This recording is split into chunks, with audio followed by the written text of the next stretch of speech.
Hey everyone, and thank you for downloading episode number 74 of the Mint Condish Podcast. It's just me today. It's just Wade. Because we got a special treat for you listeners because we have a pretty great interview with George Dohler, local actor. He's been in 81 movies as of IMDb has stated. He has been in 81 movies. If you're a fan of independent filmmaking or films in general, you need to listen to this interview that we did with George Dohler because me and Scott just delve right into it. We talk about John Waters. We talk about Dohler. We talked about, we even talked about JJ Abrams, our favorite monsters, Universal monsters, thank you. We talk about all of that in this interview, in this episode. So this is a jam-packed episode. I don't want to talk too much in this little intro. I just want to go right into the interview. Also because I kind of want to play Ratchet and Clank more. But first, let me put in some plugs. First of all, you can download this on iTunes or Podbean. I mean, you probably are listening to this right now on iTunes, or if you don't have an Apple product, you also have Podbean, podbean.com. Also, Podbean has an app, Podbean app. Download it. Download Mint Condish Podcast. You can subscribe to us. So you get it every time. You can listen to it on the go, on the drive, to work, at the gym, whatever. You can also follow us on Twitter, at Mint Condish MCP. We also have an Instagram, Mint Condish Productions. We also have a YouTube channel, youtube.com/Mint Condish Productions. We do play video games with the Video Shamers. We do anime reviews. We do comic book roundup. We do double dipping with Seinfeld, where me and Scott watch an episode of Seinfeld and we just talk about what we watched and if we liked it or not. Usually we like it. What else? Definitely subscribe to us on YouTube so you can get all of that for free. We do all this for free for you guys. So I think that's it for the plug. So let's just dive right into me and Scott. I'm sorry, Scott and myself. Got to use proper grammar. Got to be classy. Our interview with George Dohler.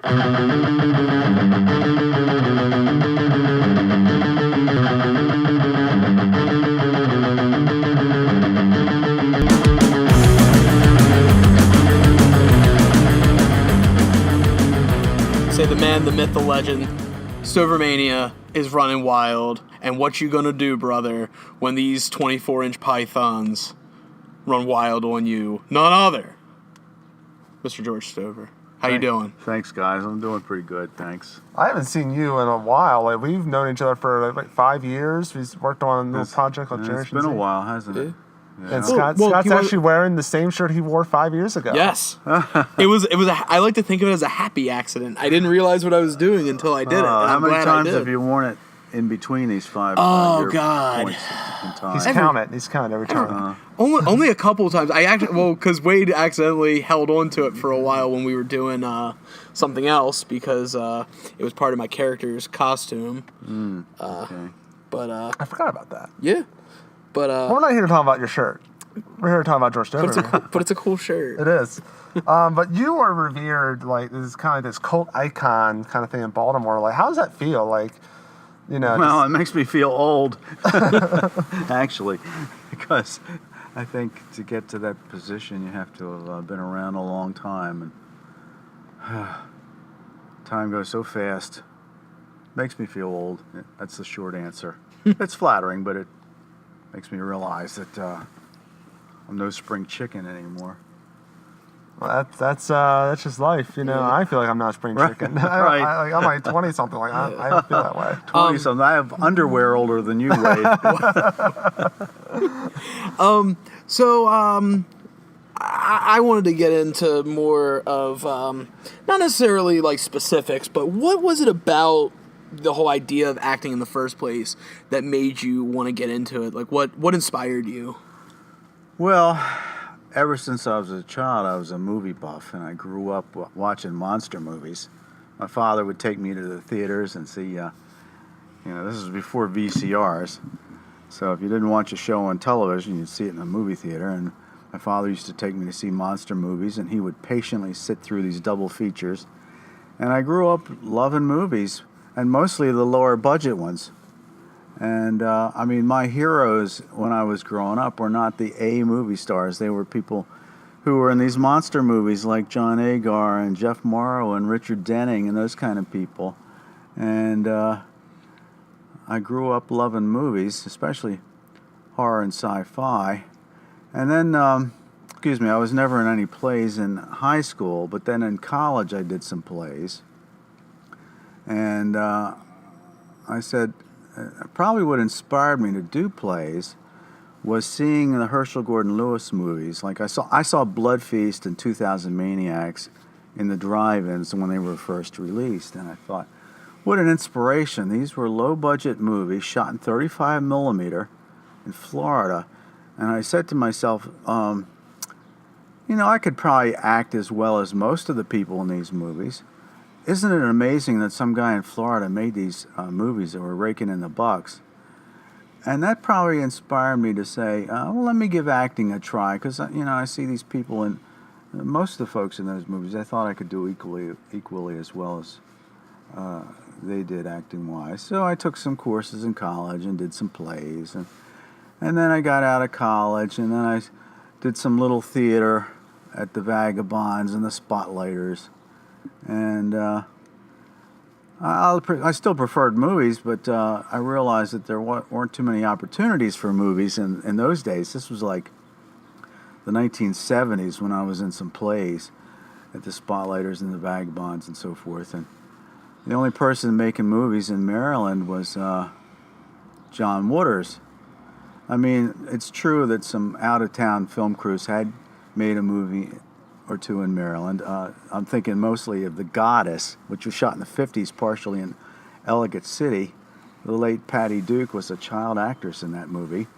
And I think the first movie to ever set foot in Maryland was the Darrell F. Zanuck production of Maryland a movie called Maryland, starring Walter Brennan. And they sent a second unit team, I think 1939 maybe, to Pimlico Racetrack to shoot some footage in Technicolor of the horses going around, and they incorporated that in the movie. But other than Maryland and The Goddess, I think the only one who ever was making movies in Maryland was John Waters at the time. I don't think the Hollywood had invaded Baltimore, the Baltimore area at that point. So John Waters was cranking out movies, and I said, well, let me approach him, because I had gone to, I was in 8th grade homeroom with him, believe it or not. Wow. At Towson Junior Senior High School, which is now Carver. I only saw him in homeroom. We were not in any classes together. We would chat maybe on Monday mornings. How'd you like the episode of The Twilight Zone that was on? Because back when I was in the 8th grade, The Twilight Zone was on prime time on Friday evenings, and we were both fans of that movie, that TV show. And I think we discussed the previous Friday evening's episode on Monday morning. I remember talking to him about that. I think that was during the stage when he was doing puppet shows, but I never talked about. We weren't exactly friends. We were more acquaintances and chatty acquaintances. We never socialized outside of homeroom at school. But he was a nice guy, and but we didn't talk about movies or anything, or what his career goals were, or any of that stuff. I mean, we were just two 8th graders, and I had lost track of him over the years, and I wasn't really sure if this filmmaker I kept reading about was the John Waters that I knew back in 8th grade, and it turned out it was.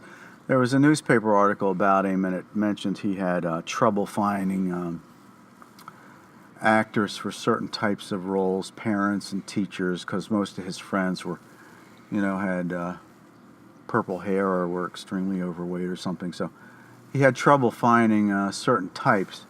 And I'd done some plays, and it gave his address where he grew up, and I ended up looking up that address in the phone book, and I talked to his mother, and she gave me an address to send my picture and resume, so I did that. And then his associate, Pat Moran, called me and said, would you like to be in Female Trouble, play a priest? And I said, sure. Luckily, I didn't even have to audition for that one. And that was my film debut, Female Trouble. And you got to work with Divine there. Yes, yeah. I was in a scene with Divine, and I would have paid more attention to what was going on, because Divine has become quite the cult figure these days, and I'm amazed at how many people write me on Facebook because of the the two John Waters movies I had speaking parts in, Female Trouble and Desperate Living, and especially Female Trouble because Divine was in it. And I've like befriended so many people on Facebook because of that, and because of the popularity that Divine still enjoys, even though she's no longer with us. So after Female Trouble, I auditioned for Desperate Living and got that part too. But Divine was not in that movie because I think she was in a play or something, Neon Women, and couldn't participate. Now, were you in Divine? Did you guys have any kind of association outside of the movie, or was it strictly professional on that movie? No, I've actually, if I count on one finger, or I can count on one hand rather, the times in my life I've ever seen Divine. Once was on the set of Female Trouble. I think there might have been a production meeting before then, though, and that was twice. And then we met again and worked together again on Polyester. I had a little teeny speaking part in Polyester with Divine, but it was cut, and I've never seen it. I have some still photos on it, which are in one of the still photos is in one of my albums on Facebook. But I think I only saw Divine those 3 times in my whole life, so we never associated outside of that. And in fact, when I did Polyester, I wasn't really even sure she remembered me from Female Trouble. I got her to autograph the photo, but I wasn't really sure. And she never talked about Female Trouble on the set of Polyester, but it was cool working with her. It was nice working with her, and I'm amazed. I have her paper doll book that came out, and some of her records, and it's amazing how much how popular she is, even in death. She's buried at the Prospect Hill Cemetery, which is near where I live, and I've taken people from out of town to the grave, and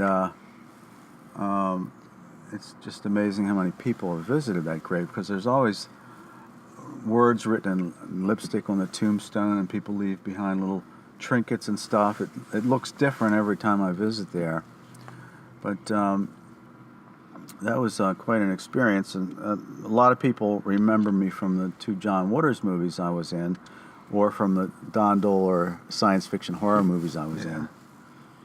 You're also in Crybaby, weren't you? You were like a well, police I was an extra. I was a police officer in Hairspray. And that's Hairspray, not Crybaby. That's a one-day job, and I got my name in the end credits as a mansion policeman or something like that. I was out at the mansion that was used in the film, and that was just a one-day job. I did not have a speaking part, but I did get to meet Buddy Dean in person, which was kind of cool, because he had a dance show when I was a young child. And that was he was the inspiration, the real life inspiration for Corny Collins. And so he came in from Arkansas to play a reporter in Hairspray, and I got to meet him and get my picture taken next to Buddy Dean, which was kind of a kick, because I was a little too young to ever consider being on his dance program. But I certainly knew about him. And then I was in Crybaby. That was a 2-day job. I sat in the back of the courtroom during the big courtroom scene. If you look behind Polly Bergen's hat, you can see me in the back row sitting next to this young girl. Ironically, it was not a speaking part, but I got paid more for my 2 days on Crybaby than I got paid for my 2 speaking roles, which is, but it's kind of, I'd rather have the speaking role than the money, though, but, I did get paid more for being in Crybaby. I guess those budgets were higher by that time. That's Johnny Depp. I got to see Johnny Depp in person. I didn't interact with him. He was kind of reclusive. He was the only person during the lunch break that was not around for lunch. I guess he sat in his trailer and they brought him lunch, but I did talk to David Nelson, because I kind of grew up with the Adventures of Ozzie and Harriet, I spoke to him for a moment, and I saw Tracy Lords in person, and I didn't talk to her, but she was wandering around. So it was an interesting experience, but I'd still rather have had a speaking role. So I don't really emphasize my extra work too much. Yeah, you mentioned that you were in a Don Dohler, who's also a Baltimore legend. It's inspired a lot of sci-fi writers and directors now and effects artists. How was it like working with Don Dohler? Well, it was very interesting. In those days, he made his first movie in The Alien Factor in late 1976 and 1977. So he was as far as I know, only the second independent feature filmmaker in Maryland. And back in those days, you couldn't use all this fancy video equipment because it didn't exist. You had to use motion picture film, which was expensive. And, of course, raising the money is another thing. There were no Kickstarter, Indigo campaigns. You couldn't press a few buttons and expect the money to flow in like some people do now. You had to beat the sticks to beat the pavement to try to raise money by contacting your friends and family and trying to raise it any way you could. So that was a challenge as well. Somehow he was the glue that stuck everybody together and got the project off the ground, and he was able to make this film, The Alien Factor, and by a stroke of great luck, the movie was successful. Star Wars had just made a lot of money in the theaters, and TV distributors were clamoring for science fiction product. And it didn't have to be of Star Wars quality. They would settle for anything, just about. And Gold Key Entertainment bought the television rights to The Alien Factor for 15 years, and they syndicated it all over the world. And it was just amazing how many TV stations played it as though it was a big deal. I mean, it was a cheap movie, but it got played. It got a lot of exposure. In fact, I have a collection of several videotapes that I taped or people taped for me from various local stations that ran it. And, of course, it was on one of the bigger presentations or screenings of the movie was on Ted Turner's Superstation. Wow. It actually played on that once, and that went all over the nation. And it was on the Late Show or the Late Late Show in New York on WCBS TV, which is kind of flattering because that's the CBS building up in New York, and they ran it on the Late Show or Late Late Show or whatever it was. So it got a lot of play, and a lot of people knew about it and were fond of it, and it allowed some income for Don to make his subsequent movies, none of which really got distributed to television, but at least they got made. You're on the cover for Night Beast, I believe. Doesn't the Beast actually hold you? Yeah, that was that photo has been around on a lot of things. It's on the Japanese DVD cover at the moment. I just bought that off of was it eBay? No, yeah, I bought a copy off of eBay, and I'm on the Japanese DVD. And the image of me being strangled was also on a big box VHS version, and I think on the American DVD too. I think for Trauma released it. Yeah, Trauma. I think Trauma should release it again because it seems to be sold out, and all the Trauma DVDs are at high prices on eBay. I think it must be sold out, so I think it's time for Trauma to print a few more copies. They bought the rights from Don Dohler, Lock, Stock, and Barrel, so Trauma owns Night Beast. They also released the documentary Blood, Boobs, and Beasts, right, which came with right. Night Beast. It's the one that's expensive. I might point out that JJ Abrams is in that documentary, and the reason he's in the documentary is because he worked on Night Beast under the name Jeffrey Abrams. If you look up JJ Abrams in the Internet Movie Database and scroll all the way down, you'll see that he worked on Night Beast. He did some music and audio work. Did you ever work? No, I never met him because he was like 15 years old at the time and had written to Don Dohler through Don's magazine, Cinemagic or Amazing Cinema or one of them. And he did all his contributions. via the U.S. mail. There was no internet, but he actually, you can look it up yourself. Just look up under JJ Abrams and scroll all the way down, and not for his directing efforts, but for other things he did. And it'll mention Night Beast, and it'll probably say as Jeffrey Abrams. That's what he used in those days. He was just a young teenager. It's like 6 degrees, We're talking to someone that technically worked with the JJ Abrams who made the new Star Wars. So we're technically, it's kind of like a full circle now. He was on Night Beast, and now he did Star Wars. Yes, he did sound, and he was a composer. And you have to give him credit. He never forgot that, because he did contribute to the documentary. The guys who made the documentary made an appointment and went out to California and shot some interview footage with him. And the rumor has it, I remember Don telling me before he passed away, I can't prove this, but this is what I heard from Don Dohler's lips. Don said that one of Mr. Abrams' associates or assistants at Bad Robot Productions, or whatever his company is, I forget the name of it, but it's Bad Robot. You were correct. Yeah. Contacted Dohler and wanted a poster autographed, and Don had these video posters promoting Night Beast before Troma bought it. It was released on VHS, and the company printed posters, and Don autographed one. And legend has it that was a birthday present or something to Mr. Abrams, and that his assistant gave him, and was placed on his desk. I don't know if it's still there, but so J.J. Abrams never forgot his roots, so to speak. He was willing to talk about it in the documentary. And the guys who made the documentary made a short subject on YouTube. I think it's called J.J. Abrams' First Gig. So you might want to look that up. And I think it has some additional footage, and it goes into more detail about what I just explained. But that was a kick to have somebody that well known working on a movie I did decades ago.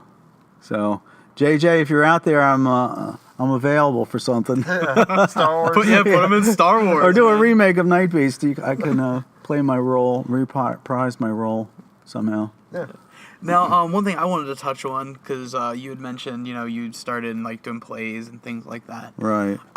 As someone who started in plays, moving into film,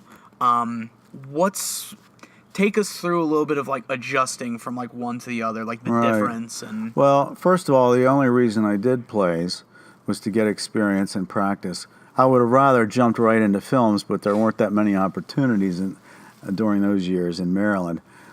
In a play, I know there are some people prefer being in plays because of the reaction of the audience.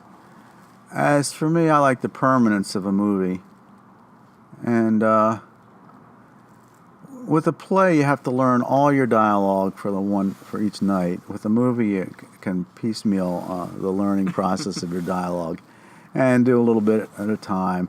Now, you do have, as far as an acting technique, you don't have to play to the last row when you're doing a film, because the camera and the microphone pick up on subtleties that might be lost in a theater. So people who act in plays are probably used to projecting their voice more than people who act just for film. So the acting techniques are different. But I always liked the idea that film is forever.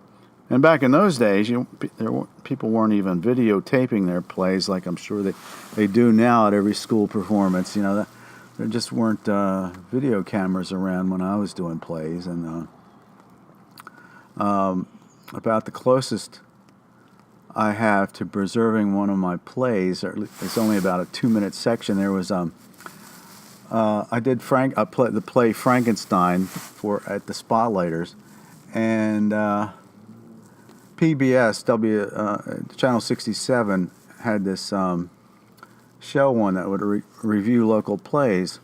And they sent a cameraman one night to the Spotlighters Theater on St. Paul Street and shot a little 2 or 3 minute segment of Frankenstein. And I was in the scene they shot. And somehow I convinced somebody at the station to give me that film footage. I actually have the film footage on 16 millimeter film with the magnetic soundtrack, and so that's out of all the plays I did, that's the only thing tangible I have, other than still photos in a program book. But I always preferred the permanence of a movie. So I would have jumped right into movies if I had the chance. That's funny though, that like the one that's recorded is Frankenstein, something that you watched monster movies. Right, as a yeah. child, so it kinda, I made sure I very fitting. auditioned for that one. They did a play of Dracula too at the Spotlighters. I was in that too, and I played Henry Clerval in Frankenstein, and then I played the guy who eats the bugs. What's his name?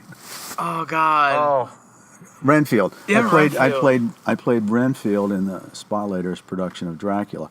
I purposely went after them because they were horror roles, but I think the show that Channel 67 had was the Critics' Place, and they would review local plays and shoot some footage, not on video but on 16 millimeter film with a magnetic soundtrack. now when you did the plays, did you also do musical? Can you carry a tune? I was in one musical. I don't think I could carry a tune too well, other than maybe I can't carry it too far, maybe a few bars, but I wouldn't do, I don't think I could handle more than one song.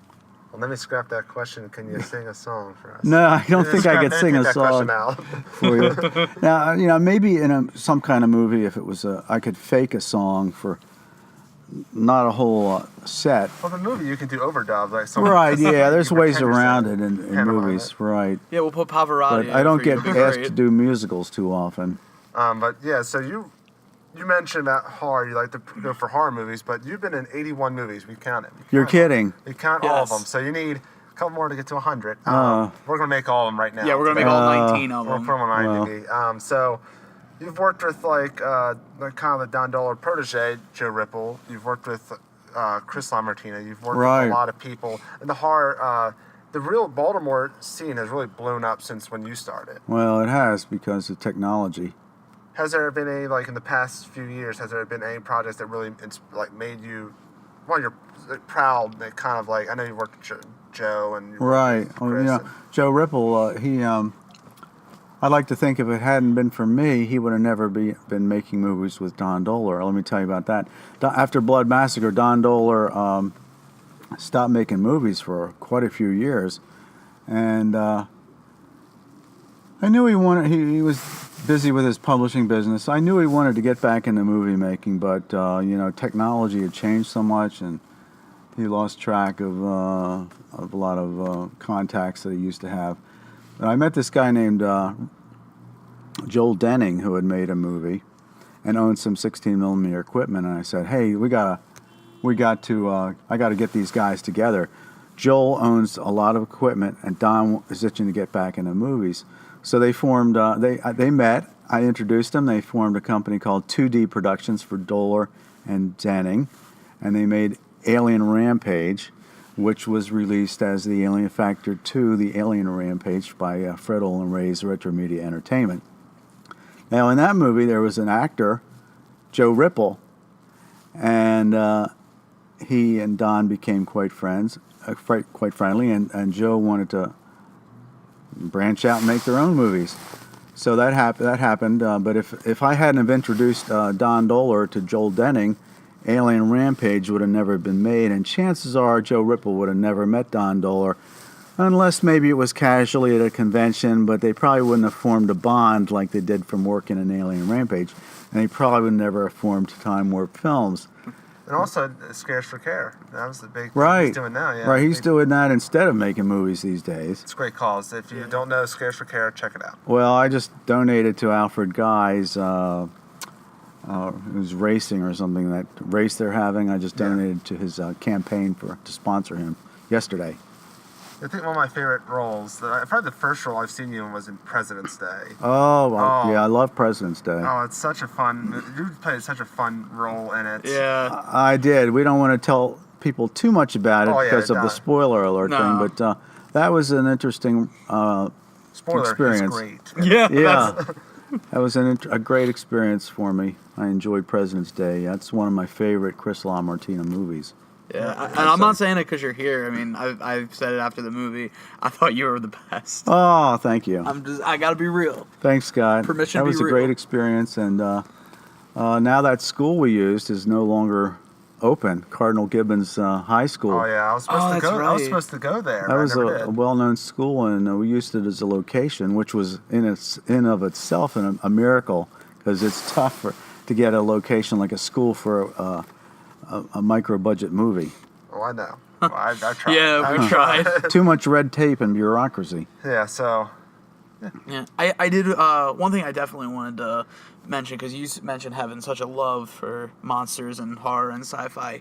What do you think it was about the genre that really spoke to you and made you be like, this is what I like, this is what I want to be a part of? That's a great question, Scott. I've been trying to answer that myself for decades. They just always appealed to me. When my cousin took me to see them in the movie theaters, Oh, great movie. and I was hooked. I mean, I was scared. That's the one about the giant ants. ants, And yeah. I saw that in the theater. So now you know how old I am. She's older than I am, and she took a friend of mine who lived up the street. So she sat in the middle, and the two of us sat on either side of her, and we were closing our eyes and grabbing at her because we were scared with those giant ants. But they just scared the heck out of me, and I tried to see every science fiction movie and horror movie since then that I could. And as I mentioned before, my suffering father would take me to see these things at theaters like the Hampton and the Ideal, or the Cluster on South Broadway. And they'd show a lot of double bills in those days, and he would sit through them just because I liked them. I don't know if he liked them, but he sat through them. And I didn't drive in those days, and he would take me. And they just always held a fascination for me. I'm not sure why,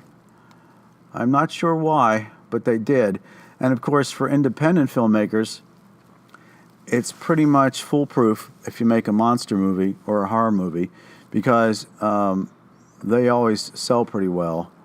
An independent filmmaker on a micro budget should never make a romantic comedy or something about teenage angst.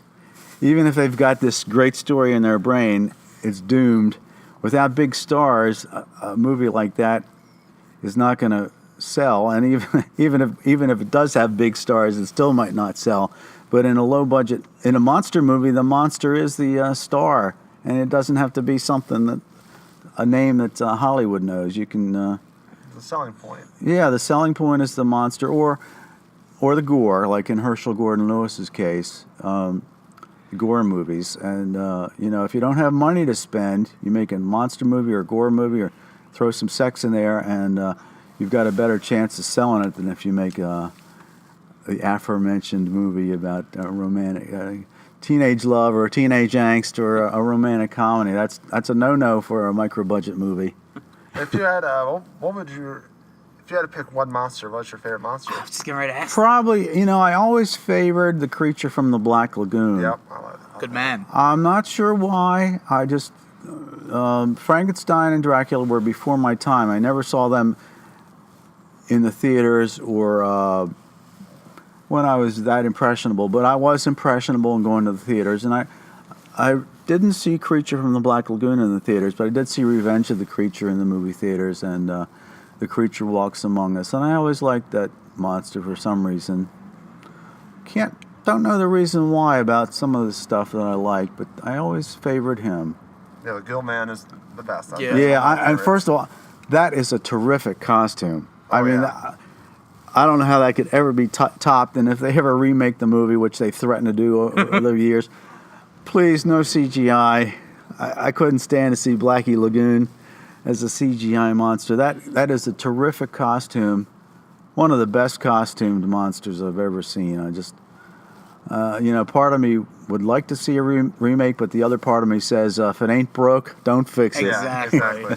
Ask Dracula. Ask Dracula, ask Frankenstein, ask the Wolfman, Phantom. ask Jason, ask Freddy, ask Chucky, ask... Am I missing anybody? Well, Hollywood is often afraid to take a chance on something new. They'd rather remake something that has a built-in marquee value. So that's why they do all these remakes and stuff, because the monsters, the monster or whatever it is already well known. Why take a chance on something brand new when a tried and true monster can be resurrected? And Zombies. Well, they've been proved popular. Night of the Living Dead is, of course, the most.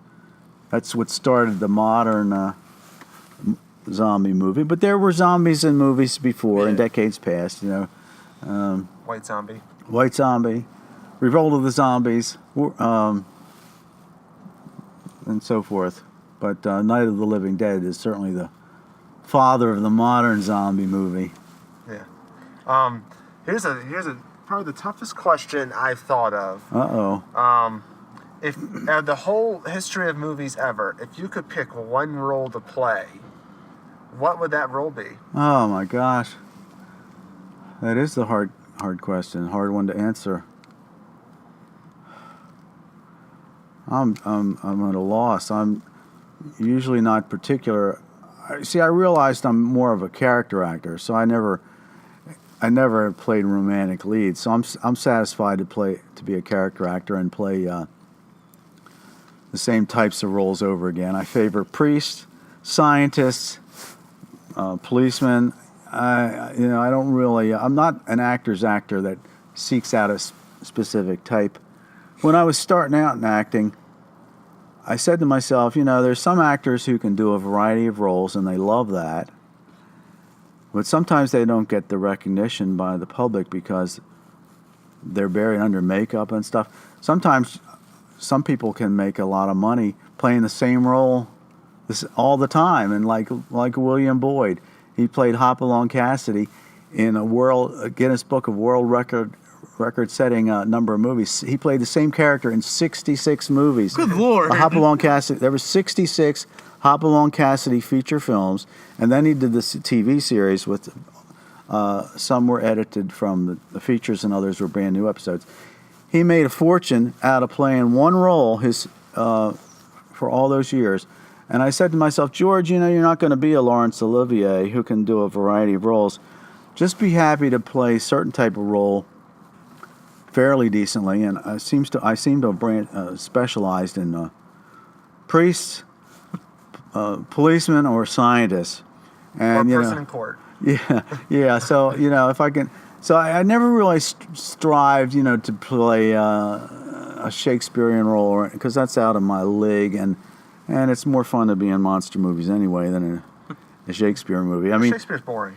What if there was a Shakespeare monster movie? That would be cool. But I know I've known some people from the local theater who, I think they look down their nose at these low budget movies. They were holding out for playing Iago on a screen, but. Not that many Shakespeare movies are made, and they're not made on low budgets, and they're not going to hire, just anybody to be in them. But, most anybody with a modicum of talent can play the kind of roles I play. So I'm just happy to be a character actor, and I don't mind playing the same types of parts over and over again. I do an occasional psychotic, too, as well as those other roles I just mentioned. So I never really thought about my ideal role. I'm just glad to be able to keep doing it. And you add a lot of your roles, you add a lot of charm to it. That's why it really works. Like President's Day, you were a teacher. Yeah, I'm charm a teacher. To it. You just have this kind of witty charm to yourself. Like even if you have one line, you deliver it with "Je ne sais quoi." Yeah, I think to me what it is like whenever I see you perform, I get this vibe of even before I met you, I was like, I feel like I know this guy. You know what I mean? To me, you give off that homey, humble, that that relative that you've known all your life. What would you attribute to? What do you think your charm is? I try to come across as a nice guy in real life, and I try to be a nice guy in real life, and I guess it carries over into the screen persona because I'm an easygoing person, and I guess that shows. I don't have bursts of temper or have an attitude, and I think pretty much what you see on screen is what you see in real life, except for my psychotic roles, which I play occasionally, like in Blood Massacre and another movie we won't mention because it would spoil things. But, I'm trying to be an easygoing type of person. I guess it shows up on screen and off screen. Yeah, I hate to spoil it, but the movie was Titanic. He played the iceberg. Right, and it was a cold. So much I was charm. such a cold person, you know. Cold-blooded. Cold-blooded.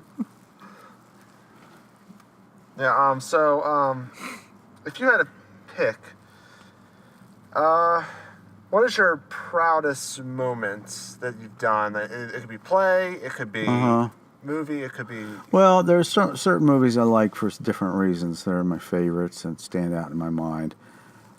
My first, Female Trouble, that's near and dear to my heart because it was my first speaking role. And, of course, the fact that John Waters directed it, that stands out as one of my favorites because it was my first. And as a bonus, I got to be directed by John Waters, who became internationally famous. And I got to work with Divine, who at the time I knew Divine had been in Pink Flamingos and some of the others, but I didn't know what lied ahead for Divine.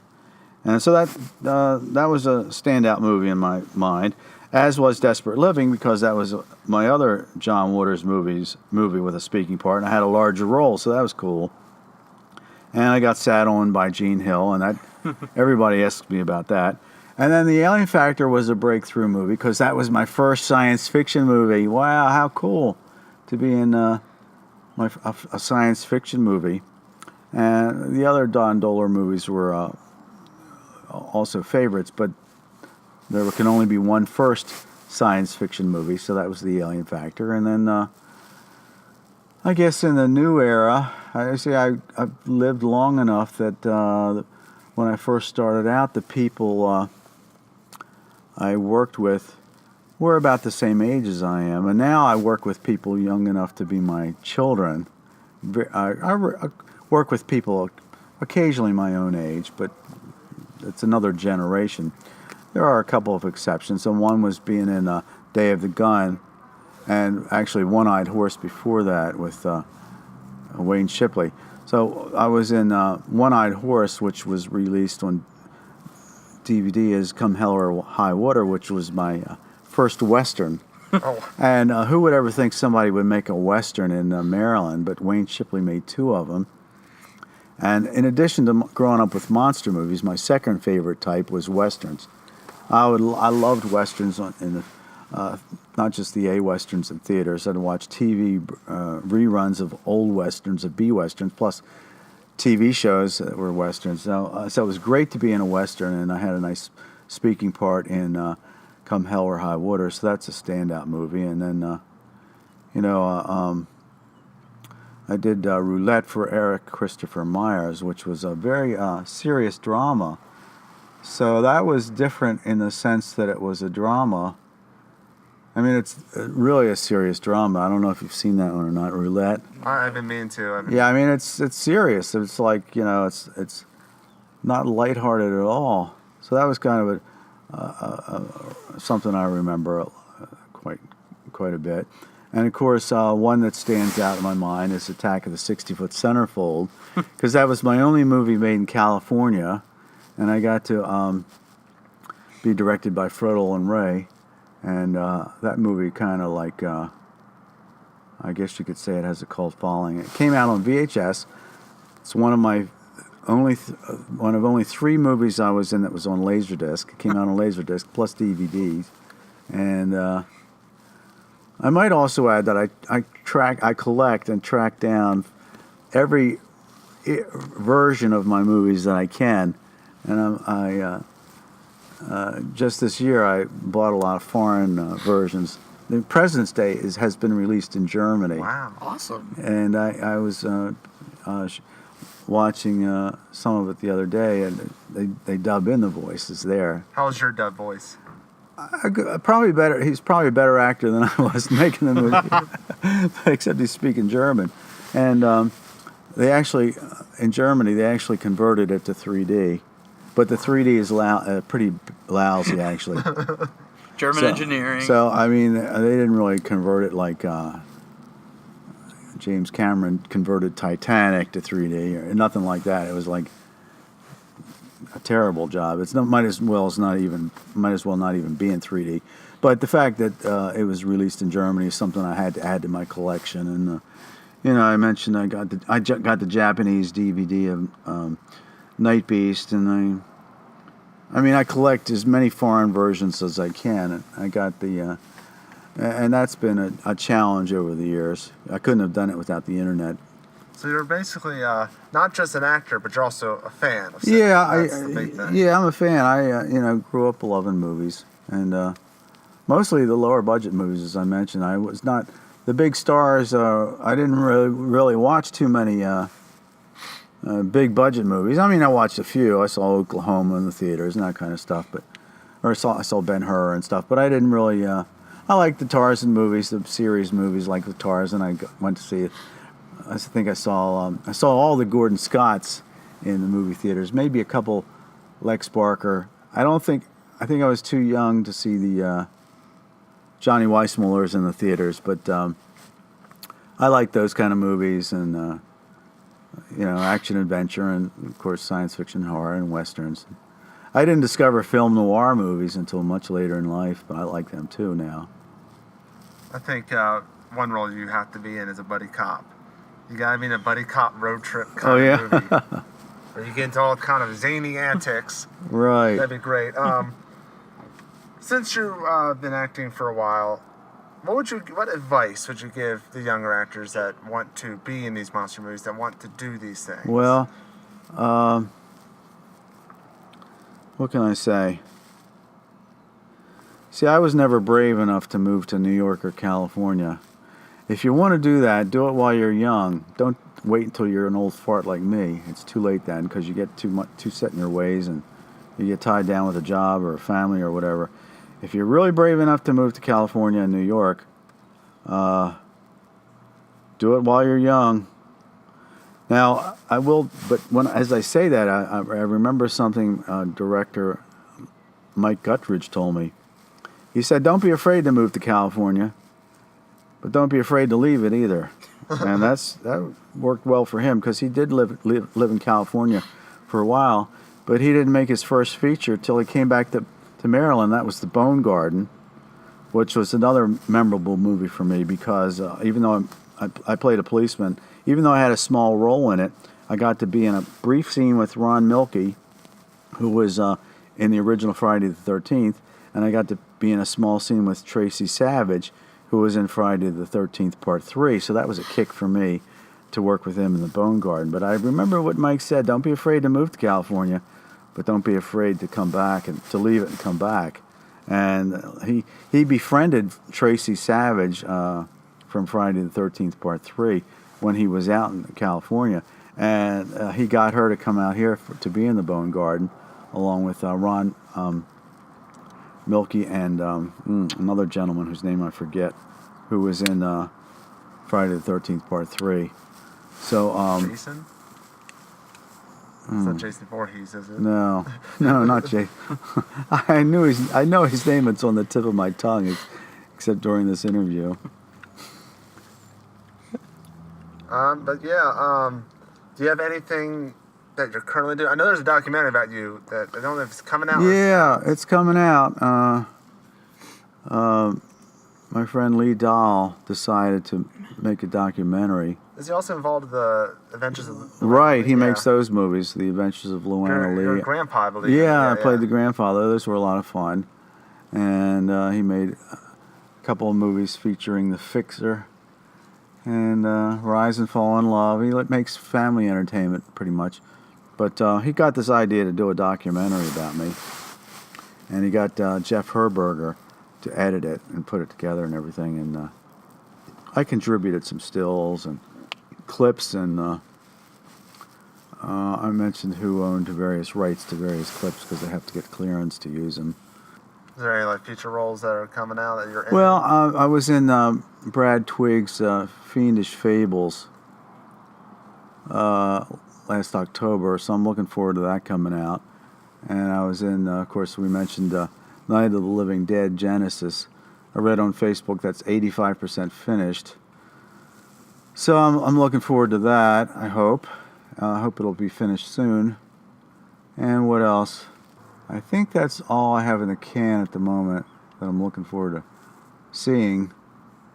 Brad Twiggs' MILFs vs. Zombies is coming out on DVD soon. And yes. I played the President of the United States in that one. That's perfect. I thought you were going to be one of the MILFs. No. You went from a priest? No, I know. Priest to president. It only makes sense. And I bought my own little flag pin to wear on my lapel. Awesome. Isn't that an attention to detail? Because all the candidates and all the presidents wear them. I bought one of them off of eBay to wear. That's great. Yeah. Yes, I played the President of the United States in MILFs vs. Zombies, and it was shot in front of the old courthouse in Towson. And I recommended it to Brad Twigg because Clint Eastwood had used that same location in Absolute Power, and as a substitute for a Washington D.C. building. So it was kind of cool to be in the where Clint Eastwood worked. And we shot it on a Sunday afternoon, and I was standing in front of the marble pillars of this building, and I'm saying, "Hurry up, Brad! The security guard's probably going to come out any minute." We do not have a permit. So I requested a minimum crew, and I got the people who were there to spread out so they didn't look like they were together. People were sitting on different benches, like, with their clipboards or whatever, like pretending we didn't know each other, so it wouldn't look like there was a crew. Genius. And Brad shot it, I think, just by himself, and we did it. I learned my speech, and I think we did it pretty well without interference by some security guard, because you never know. I mean, maybe they're not working on a Sunday, but you never know what would happen when you're shooting in a government place like that. But that's coming out in the summer, I believe, on DVD. And I've seen the movie. I have Brad's version of the DVD, but it's nice. It'll be nice to see it in whatever it looks like when the distributor puts it together. I think that's about all that I have in the can that's coming out anytime soon. Then we have that buddy cop movie, You and Scott. Sure. You and sure. Scott. I'll do it. Just going on a road trip, these zany antics. You're chased by all kinds of things. I'm in. And then you become president eventually. Right. You Sounds become like commissioner of the station. Sounds like fun. Yeah. So it's always a pleasure, George. Thank you for. Thanks, Wade. Thanks for having me. We'll probably. Scott, nice. Thanks for the questions. Always Thanks. a pleasure. Thanks for your questions, Wade. We'll get more. If anybody else has any further questions, you can write me on Facebook. But right now I'm stuffed from lunch, so I think that's a good way to close it. Once again, thank you, George. Thank you. Thank you for listening to the Mint Condish Podcast.